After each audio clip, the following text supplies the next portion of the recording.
Hello, I'm Ransom Ryder. I'm hanging out in the kitchen. It's a new recipe.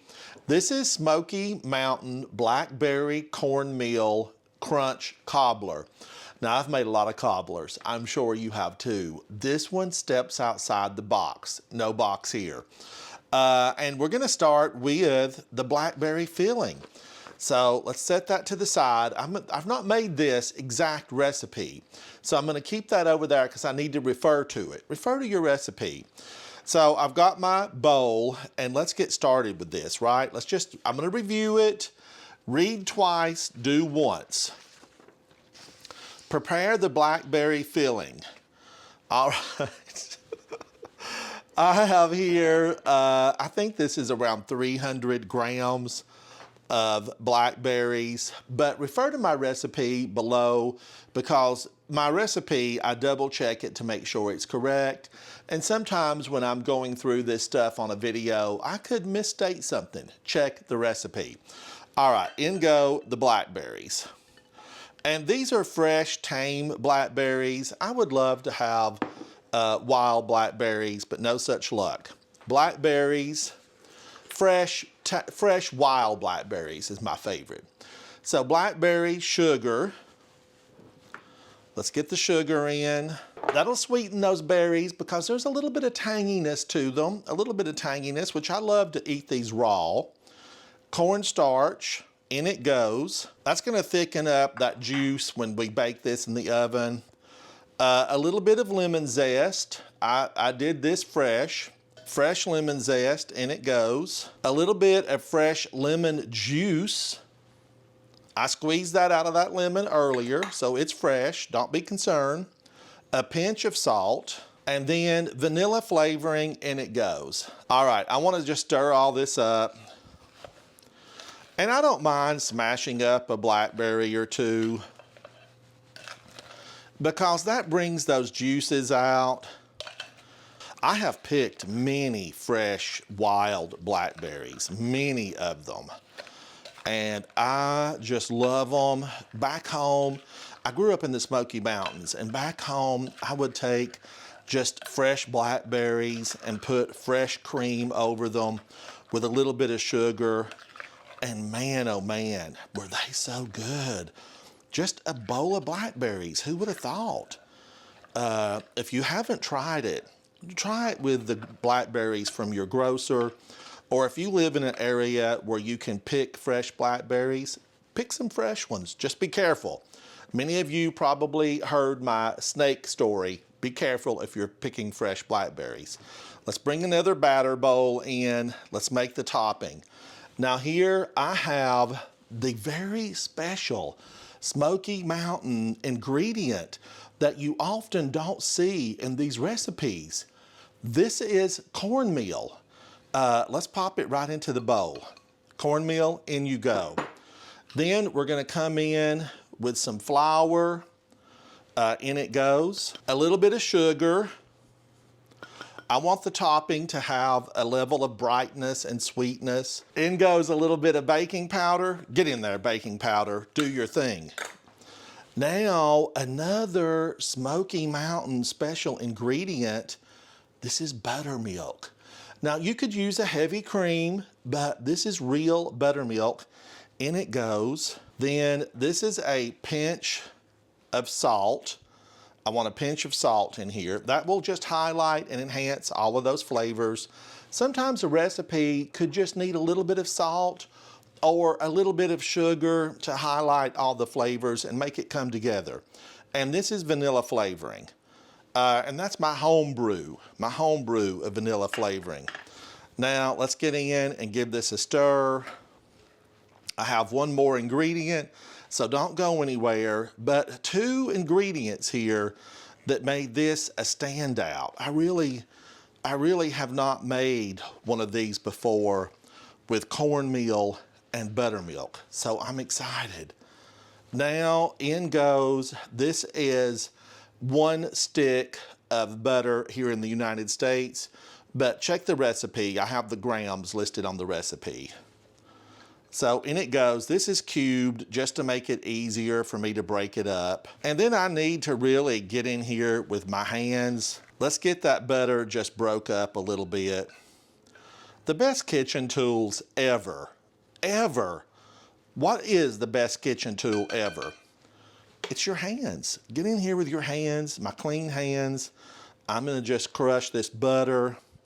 This can be very satisfying. You don't have to pay for a therapist. Just crush butter inside of flour and cornmeal. You're gonna love it. Some of the things that are different, the buttermilk, the cornmeal, but a lot of the things are the same, and we're gonna just crumble these and smash them and get a shaggy dough. And then I'm gonna bake this in something that we use in the Smokies all the time, and many of you gonna use it, because they've recently had a resurgence in popularity. You know, growing up in the Smokies, we always used them. Like my grandmother always had a cast iron skillet.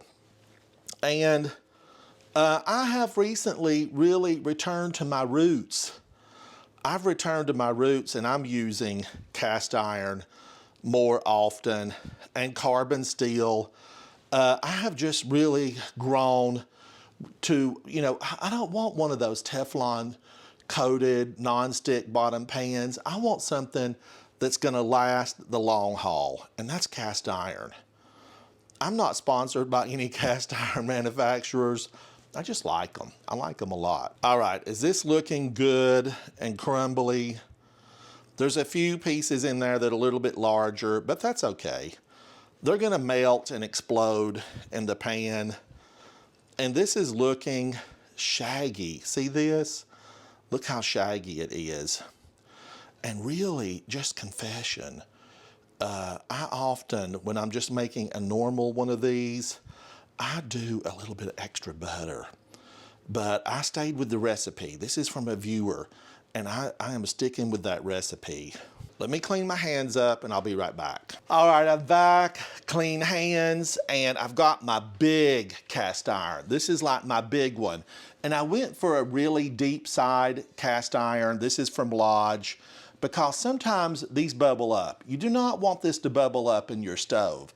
If you have a pan that's a little bit more shallow, or perhaps you're using a baking dish, put a cookie sheet underneath it, a rimmed cookie sheet in your oven. You don't want to mess. All right, now the blackberries are looking beautiful.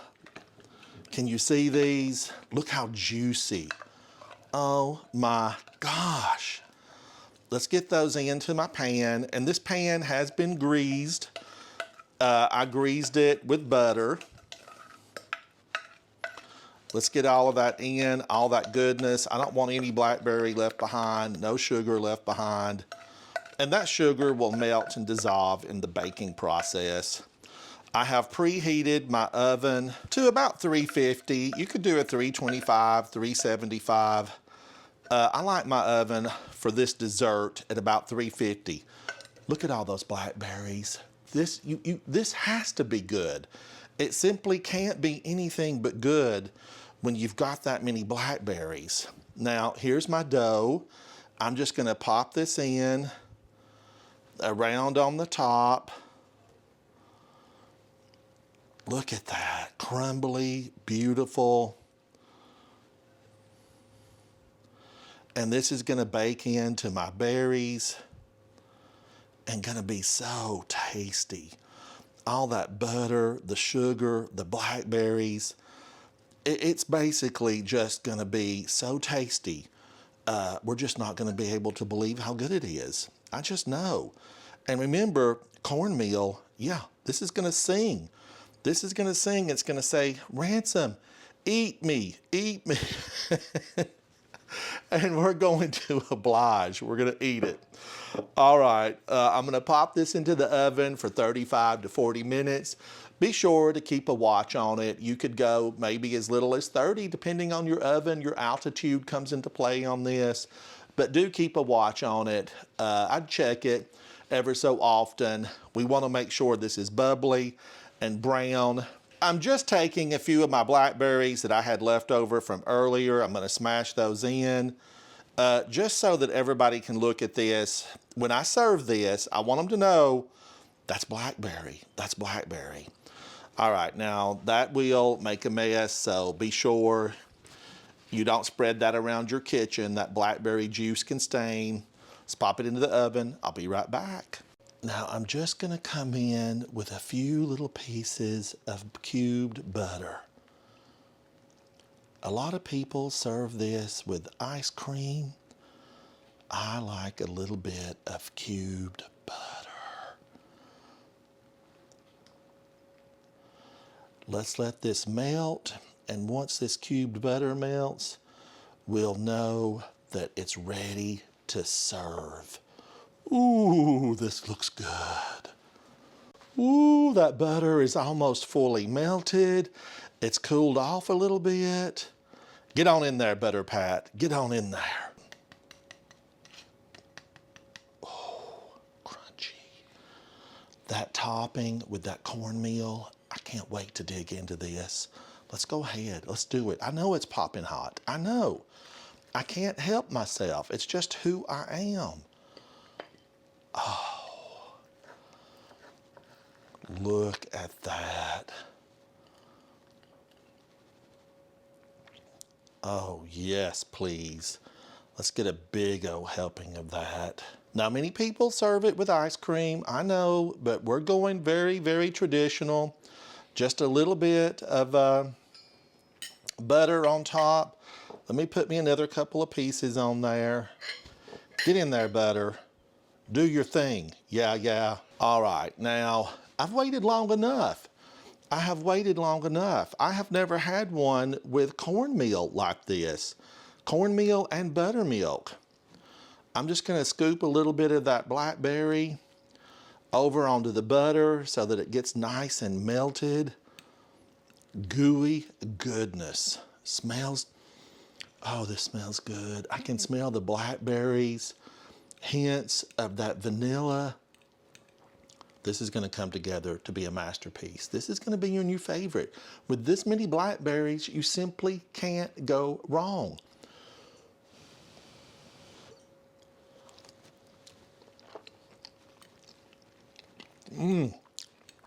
Oh my gosh. Is this the best blackberry cobbler I've ever had? I'm gonna tell you, this rivals what my grandmother and my mother fixed. This is so good. I just can't believe it. Let's have another bite. Camera, can you see how beautiful this is?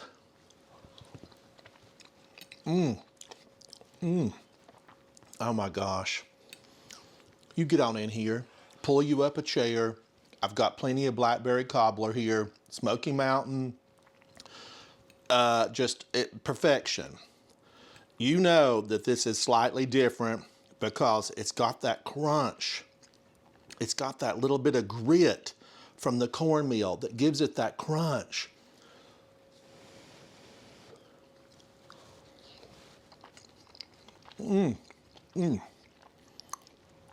I am Ransom Ryder. Come hang out with me in the kitchen. I need some friends in here. Let's share a few recipes. Let's bake, let's cook, let's stew, let's roast. Let's make some soups, some gravies. Whatever you want to make, we're going to make it. I will see you on my next recipe in the kitchen. Let's make it an adventure together. I'm going to eat all of this. You've got plenty here. You come on over. Bye. Bye. Thank you, viewers. And thank you to the viewer who sent this in to me. It's absolutely delicious. I love it. Bye.